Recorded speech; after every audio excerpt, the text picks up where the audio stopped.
नमः। श्री सरस्वती नमः।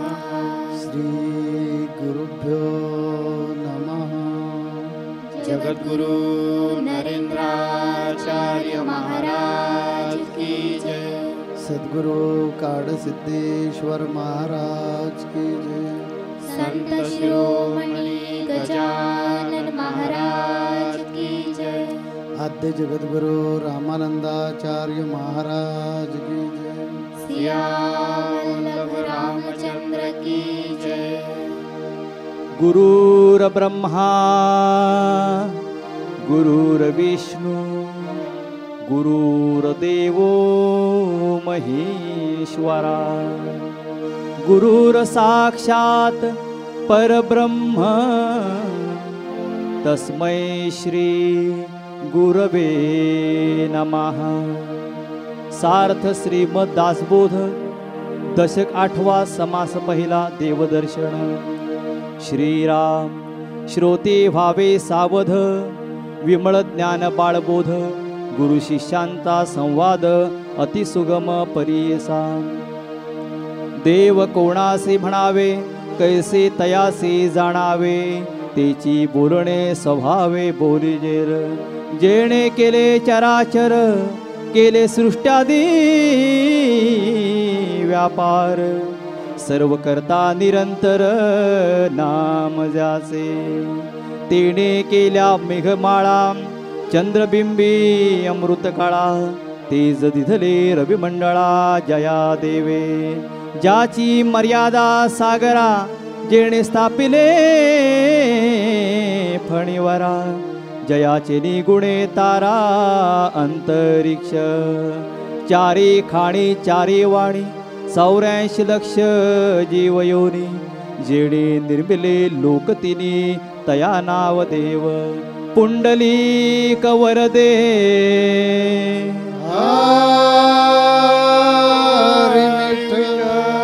श्री ज्ञानदेव तुकाराम पंढरीनाथ महाराज की जय। जगद्गुरु नरेंद्राचार्य महाराज की जय। अनंत श्री विभूषित जगद्गुरु रामानंदाचार्य श्री स्वामी नरेंद्राचार्य महाराज यांच्या पवित्र चरणकमलांना वंदन। संत संघ सोहळ्यातील उपस्थित सर्व भाविक बंधू भगिनी या सर्वांना श्री गुरुदेव। भाविक हो, आजच्या या संत संघ सोहळ्यामध्ये आपण देवदर्शन या संदर्भामध्ये आपण मार्गदर्शन श्रवण करणार आहोत। कोणी देव म्हणतं, कोणी परमेश्वर म्हणतो, कोणी परब्रह्म म्हणतं, कोणी परमात्मा म्हणतं, तर कोणी भगवंत म्हणतं। हे सर्व समानार्थी शब्द आहेत। देव जो आहे या देवाने संपूर्ण सृष्टी निर्माण केलेली आहे। त्याचप्रमाणे चंद्र सूर्य पृथ्वी डोंगर पर्वत नद्या 84 लक्ष योनी 3 लोक अशा प्रकारची ही निर्मिती या देवाने केलेली आहे। हा जो देव आहे हा संपूर्ण चराचर व्याप्त आहे। अगदी असं म्हणण्यापेक्षा की संपूर्ण चराचर व्यापून जो उरला तो देव आहे। आणि हा देव संपूर्ण सृष्टीचा देव एकच आहे। परमात्मा जो आहे तो एकच आहे। परंतु तो कसा आहे? अव्यक्त आहे, निर्गुण आहे, निराकार आहे। म्हणजे तो दिसत नाही, त्याला अवयव नाही, त्याला रंग नाही, त्याला रूप नाही। जसं अगरबत्ती आपण लावली, अगरबत्ती दिसते पण अगरबत्तीचा सुगंध दिसत नाही। हवेची जाणीव होते पण हवा दिसत नाही। उजेड दिसतो पण दाखवता येत नाही। आपल्याला मन आहे पण ते दाखवता येत नाही, ते जाणून घेण्यासारखं असं। तसा हा जो देव आहे संपूर्ण चराचरामध्ये आहे, व्याप्त आहे। फार मोठी एक दिव्य शक्ती आहे, परंतु ती दिसत नाही। आणि म्हणूनच आपल्या हिंदू धर्मामध्ये 33 कोटी देव असं म्हटलेलं आहे की या निर्गुण देवाला साधू संतांनी सगुणामध्ये साकारलेलं आहे। असं म्हटलं की व्यक्ती तितक्या प्रवृत्ती, की प्रत्येकाची आवड निवड वेगळी असते। तशा प्रकारे की जे रूप जो देव ज्याला आवडेल त्याने त्याला भाजावं, त्याला पूजावं, त्याच्यावरती श्रद्धा ठेवावी आणि त्या श्रद्धेने त्या भक्तांनी देवाच्या कृपेने आपल्या जन्माचं सार्थक करून घ्यावं. आणि म्हणून आपल्या प्रत्येक साधू संतांनी आणि या ग्रंथामध्ये समर्थ रामदास स्वामींनी सांगितलं की सर्वांचा जो मुख्य देव जो आहे तो एकच आहे. तर भाविको, ह्या देवाबद्दल आपल्या मनामध्ये अनन्य भाव, अनन्य श्रद्धा, अनन्य प्रेम आपल्यामध्ये निर्माण होणं फार आवश्यक आहे. अनन्य भाव पाहिजे या देवाबद्दल. आणि जसं एक आपल्याला उदाहरण देईन की ज्या वेळेला ज्या मुलांना आपल्या आईवडिलांची जाणीव असते की माझे वडील, माझी आई माझ्यासाठी काय करतात, त्यांची माझ्याकडून अपेक्षा काय आहे, हे जे मूल जाणतं ते मूल कधीही वाया जात नाही. आणि आईचा नेहमी हेतू चांगलाच असतो. लेकराचे हित जाणे माऊलीचे चित्त, ऐसी कळवळ्याची जाती करी लाभाविण प्रीती. की कोणत्याही प्रकारचा स्वार्थ नाही, फक्त माझ्या लेकराचं कल्याण झालं पाहिजे, माझ्या लेकराचं हित झालं पाहिजे. पण तसाच आहे की देव याच्यापेक्षा वेगळी भूमिका नाही करत. देवसुद्धा आपली आई आहे आणि या देवालाही वाटतं की माझ्या लेकराचं हे कल्याण व्हायला पाहिजे. परंतु तशा प्रकारची आत्मीयता, तशा प्रकारची जाणीव ही देवाबद्दलच्या आपल्या मनामध्ये निर्माण होणं आवश्यक आहे. आणि यासाठी मला किती दृष्टांत आठवतो की देवाबद्दलची जाणीव कधी होईल आपल्याला. एक नोकर नित्य नियमाने सकाळी आपलं उठायचं, स्नान संध्या आटोपली की देवाचं पूजन करायचं आणि मालकाशी प्रामाणिक राहायचं. आणि प्रामाणिकपणे सकाळी उठल्यापासून रात्री झोपेपर्यंत प्रामाणिकपणे काम करायचं.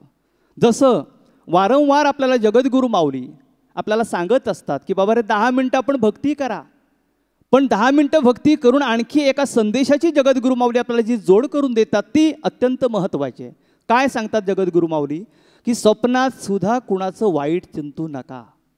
विठ्ठल मात्र जेणे घ्यावी त्याने पथ्य सांभाळावी. नुसती भक्ती केली परंतु मनामध्ये अविचार असेल, आपल्या कामामध्ये कोणतेही काम, मग तिथे आपला प्रामाणिकपणा जर नसेल, ती भक्ती करून ती सार्थकी ठरणार नाही. म्हणून माऊलीने सांगितलं की 10 मिनटं भक्ती आणि कुणाचं वाईट चिंतू नका. तशा प्रकारे हा मालक जो नोकर आहे तो प्रामाणिकपणे त्या मालकाकडे काम करायचा. मात्र नित्यनेम कसा की सकाळी उठल्यानंतर पहिलं देवाचं पूजन आणि त्यानंतर मग संध्याकाळपर्यंत जे काही काम त्यांचं नित्यनेमक असेल ते काम करायचं.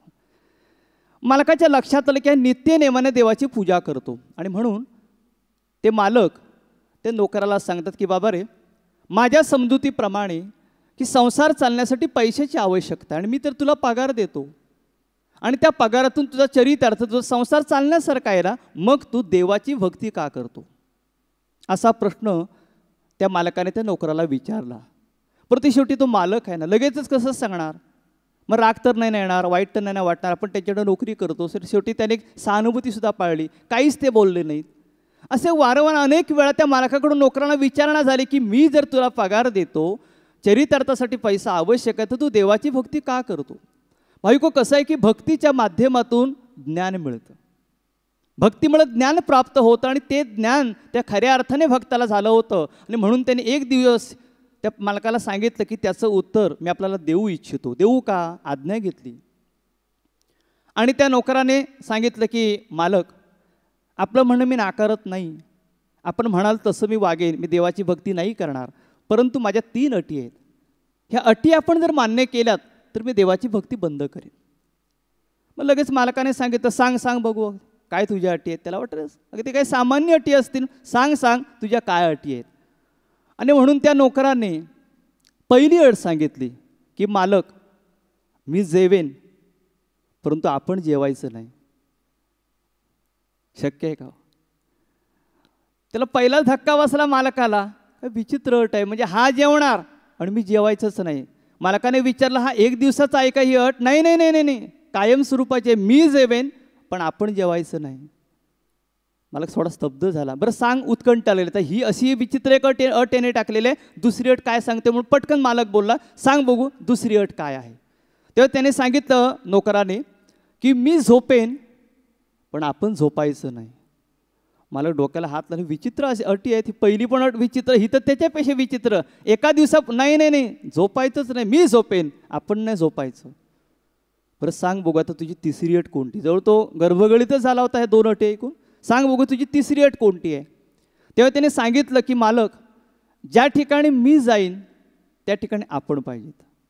मालक म्हणतो एक ऑप्शन चालेल का, प्रधानजीला ठेवेल, नाही चालणार, आपणच पाहिजेत.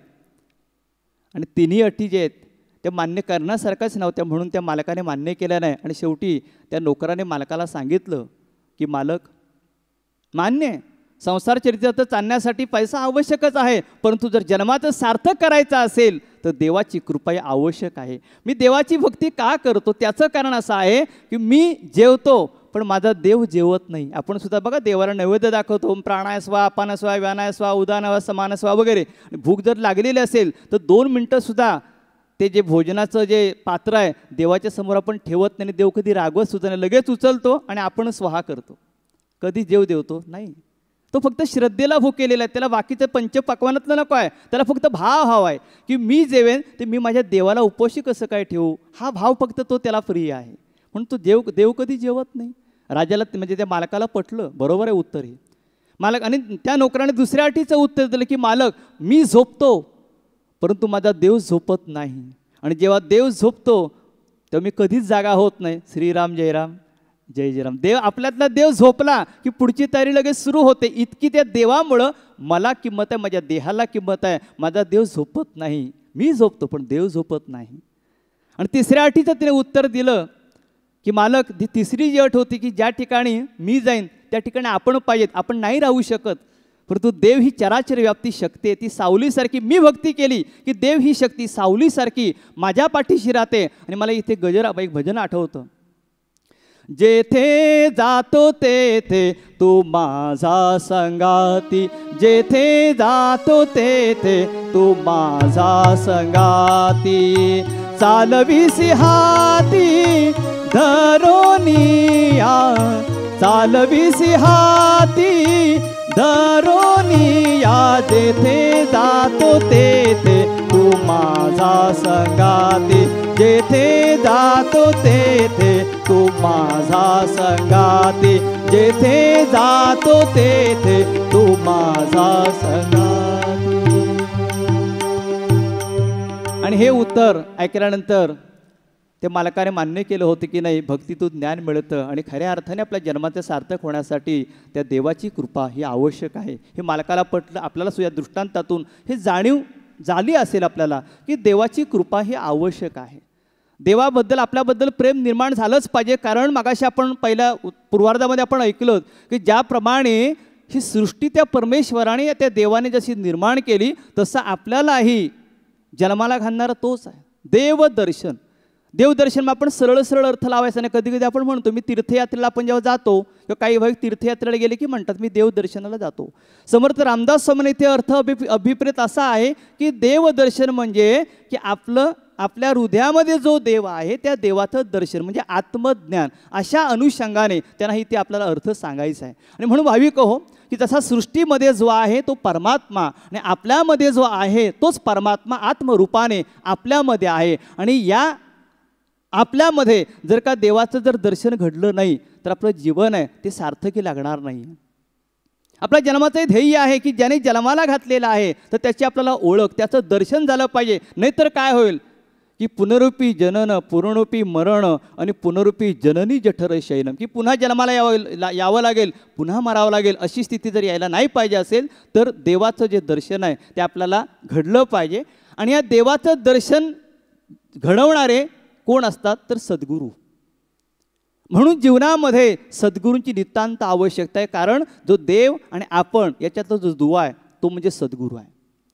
आणि सद्गुरूंकडे आपण गेल्यानंतर ते खऱ्या अर्थाने आपल्याला आपल्यातला जो देव आहे ते देवाचं दर्शन घडवू शकतात. म्हणून तर साधू संतांनी देवाचं दर्शन त्यांना झालं. म्हणून तर तुकोबारा सांगतात ना, तुझं आहे तुझं पासी परी वेड्या जागा चुगलासी.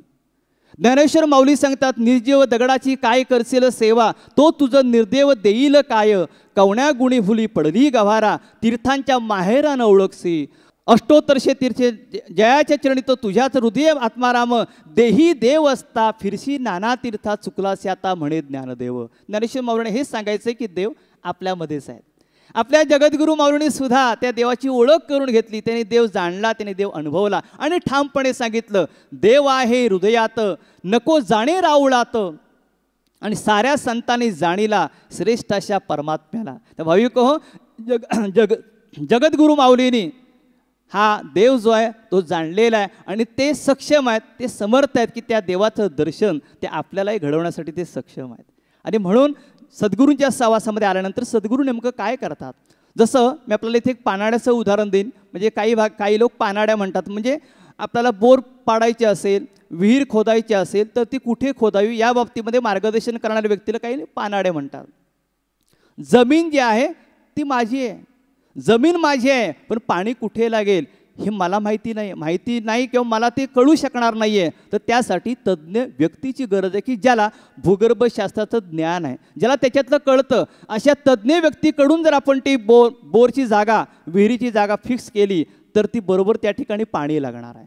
परंतु भाविको, पाणी लागत असताना काय होतं बघा की लगेच पाणी, काही अंतरावरती पाणी नाही लागत. त्यासाठी खडकाचे जे काही थर असतात ते उडवावे लागतात, दगड वगैरे असतात ते उडवावे लागतात, माती वगैरे, या सगळ्या गोष्टी उडवल्याच्या नंतर मग आतमध्ये पाणी लागतं. सद्गुरू आपल्या जीवनामध्ये नेमकं हेच करतात की आपण त्यांच्या संगतीमध्ये आल्याच्या नंतर जे काही अनावश्यक जे आहे ते दूर करतात आणि आपल्यामध्ये जो देव आहे त्याचं दर्शन घडवतात.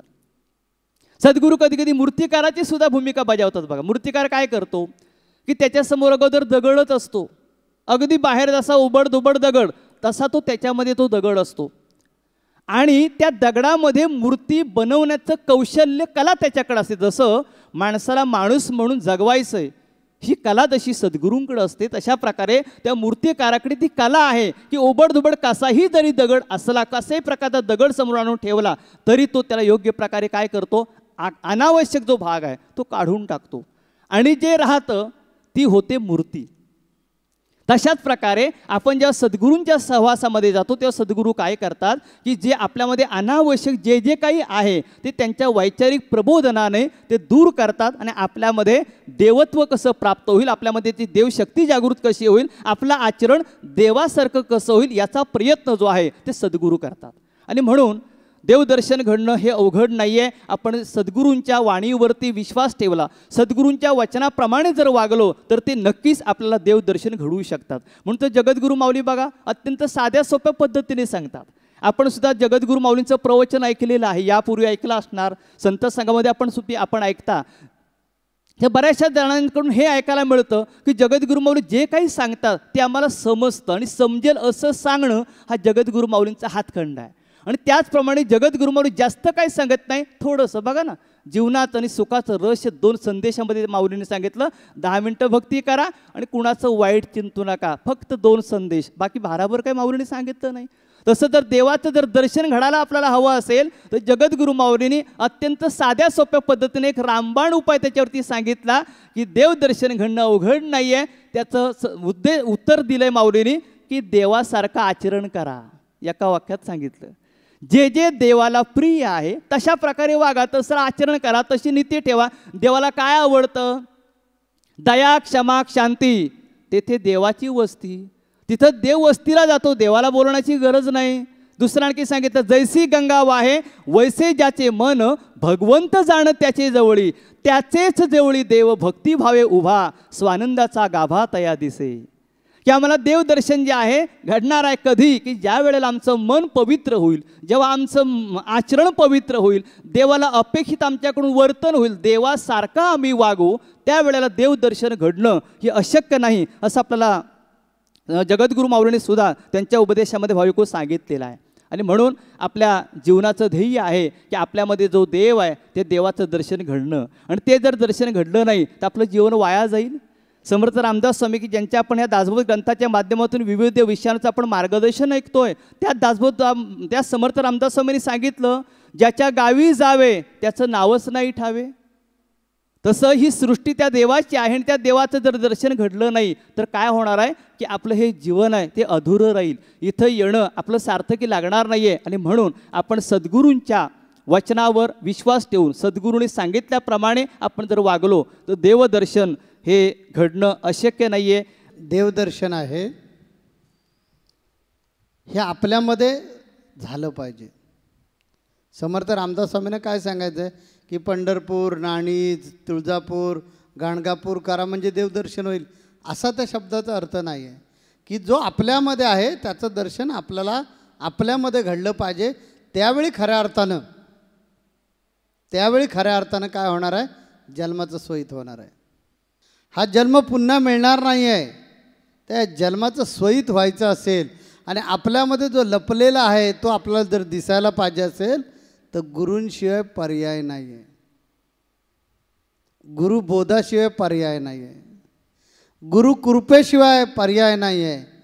ज्या नामदेव महाराजांनी गुरु करायचं नाकारलं होतं त्या नामदेव महाराजांनीच सांगितलं, ज्याने गुरु नाही केला त्याचा जन्म वाया गेला.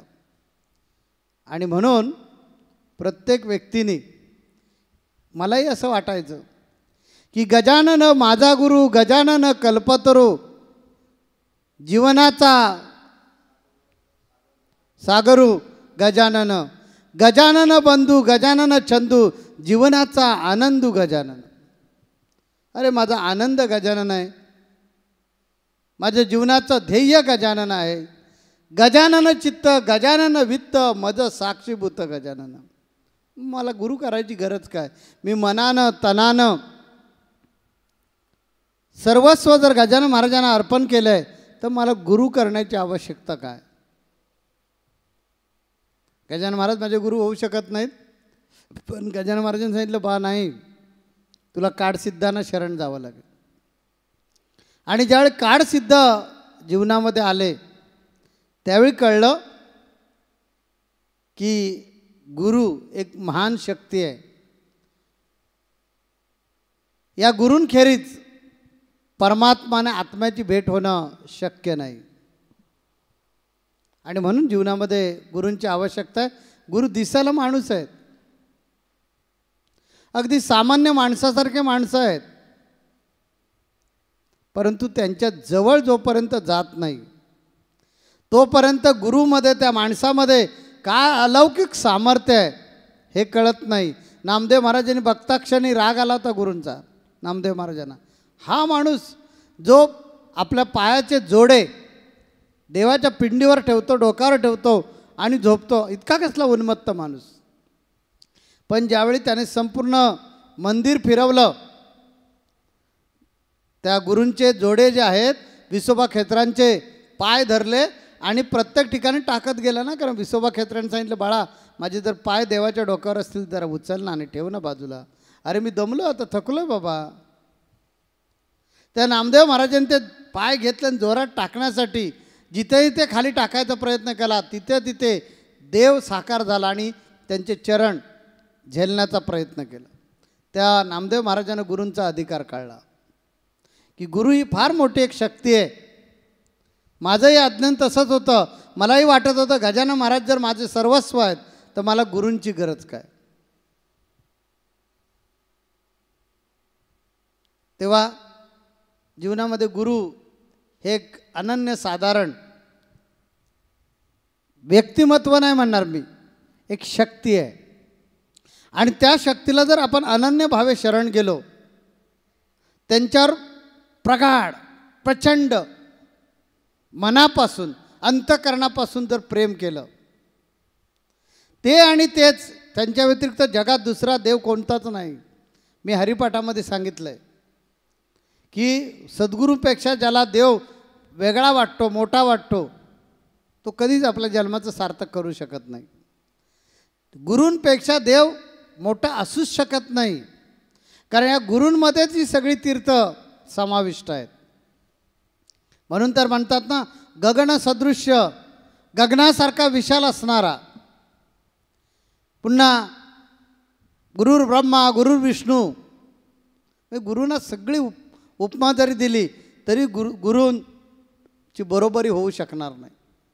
आणि असे गुरु आपण मनापासून जर केले, त्यांना तन मन आणि धन या तिन्ही गोष्टी अर्पित करा, सर्वस्व आपलं अर्पण करा आणि त्यांचे व्हा. त्यांना काय करायचं ते करू द्या. हे शरीर म्हणजे त्यांच्यासाठी ठेवलेलं नैवेद्य आहे असं समजा, हे तुमचं शरीरसुद्धा त्यांना समर्पित करा. बघा गुरुकृपा होते की नाही. आणि मग अशक्य नाही आहे, कारण त्यांनीच सांगितलं देव हृदयात आहे. त्याचं दर्शन होण्यासाठी देवासारखं वाग, देवासारखं जग, देवासारखं तुझं आचरण होऊ दे, मग तुला देव आपोआप कळणार. आणि हे जोपर्यंत दर्शन, आपलं दर्शन आपल्यामध्ये जोपर्यंत होत नाही. मी बघा, तुम्ही सगळेजण नमस्कार करता, मला नमस्कार केला की आम्ही उठसूट असं नाही करत. बघा, तुम्ही नमस्कार केलात की मी तुम्हाला नमस्कार करतो. मी असं हात ठेवतो, मान झुकवतो आणि तुम्हालाही नमस्कार करतो. कारण मला ठाऊक आहे तुमच्या शरीरामध्ये असणारं जे चैतन्य आहे तो मीच आहे. मी सर्वत्र चराचरामध्ये भरलेलो आहे, कारण मला त्याचं दर्शन झालं आहे. तसं तुम्हाला त्याचं दर्शन होण्यासाठी आचरण देवासारखं झालं पाहिजे. लीनता, विनम्रता, शालीनता या गोष्टी आपल्यामध्ये आल्या की विद्या विनयानं शोभते. मग लीनता आपोआप येते. विनय आपल्यामध्ये आला की आपोआपच देवपणाचं अंग विकसित होतं. आणि म्हणून हा देव जर आपल्याला समजायला पाहिजे असेल, या देवाचं जर दर्शन आपल्याला घडायला पाहिजे असेल, तर इकडे बघायला शिकलं पाहिजे, इथे बघायला शिकलं पाहिजे. इथे आहे याची जाणीव आपल्याला झाली की समजायचं आपल्याला दर्शन झालं आणि आपल्या जन्माचं सोयीत झालं. तर समर्थ रामदास स्वामी म्हणतात की तुला मोक्ष मिळवायचा, मुक्ती मिळवायची आहे, तर तुझ्यामध्ये जो आहे त्याचं दर्शन तुला झालं की समज तू मुक्त झालास. त्या मला वाटतं आजच्या ह्या संत संघामधून आपण हेच घेऊन जायचं आहे की आम्ही किती पोथी पुराणं, श्रवण, कीर्तन, वंदन, दास्य, सख्य कितीही केलं तर जोपर्यंत आत्मनिवेदन नाही, आत्म्याबद्दलचं पूर्ण ज्ञान नाही, तोपर्यंत जन्म व्यर्थ आहे. आणि तो व्यर्थ जन्म जाऊ नये म्हणून हे संत संघांची गुरूंनी रचना केलेली आहे. आठवड्यातून 1 तास तुमच्याकडे जे गुरु मागतात ते यासाठीच मागतात की लेकरानं तुमचा संसार प्रपंच करा, माझं पूर्ण तुमच्यावर लक्ष आहे. तुमच्या संसार प्रपंचात मी जय देईनच, परंतु तुम्ही ज्याच्यासाठी जन्म घेतला आहे तोही उद्देश तुमचा मी सार्थकी करून देईन. पण न चुकता आठवड्याच्या संत संघाला या. श्री गुरुदेव. जगद्गुरु नरेंद्राचार्य महाराज की जय. सद्गुरु काळसिद्धेश्वर महाराज की जय. संत शिरोमणी गजानन